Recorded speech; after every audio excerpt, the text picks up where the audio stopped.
Today we're going to learn how to crochet these berets. Also, if you want to purchase one of these bow berets, they're on my Depop and Etsy, which is linked in my bio. So let's grab our yarn and our hook and get into it. This row you're going to go into every stitch with a double crochet, and then the next row we're going to start decreasing. Now for my first decrease row, I double crocheted a total of 6 and then I decreased. Now to decrease, you're going to go into that first stitch and pull up a loop, and then go into the second stitch and pull up another loop. You'll yarn over, pull through the first 3 loops, then yarn over and pull through the last 2. For each row, you're going to decrease the number of stitches before you hit your decrease. I kept going till I had 3 double crochets, then a decrease. This is what it'll look like once you're done with that. Then you're going to double crochet into every single stitch for a total of 3 rounds. And then for the 4th round, you're actually going to go in and just do single crochets all the way around. To make the bow, I changed to how wide you want the bow to be. I chained a total of 36 stitches. You'll skip the first 3 chains, go into the 4th chain,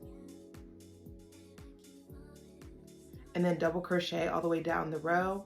You're gonna double crochet until you hit the width that you want. So that's all it is just one big rectangle.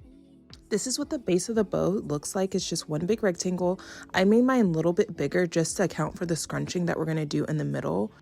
Now let's get into the tie. You're gonna start off by chaining 3. Then you're going to yarn over and double crochet into that very first chain space, and then you're going to chain 2 and then turn your work.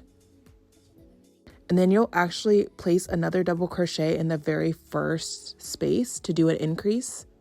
And you're going to continue doing this until you reach 6 stitches. Continue placing an increase in that first stitch until you reach 6 stitches. Then once you have 32 rows of just the 6 stitches, then you'll start decreasing like we did for the beret.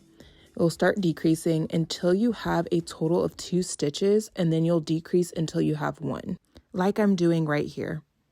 Then you'll chain 1 and then cut your work.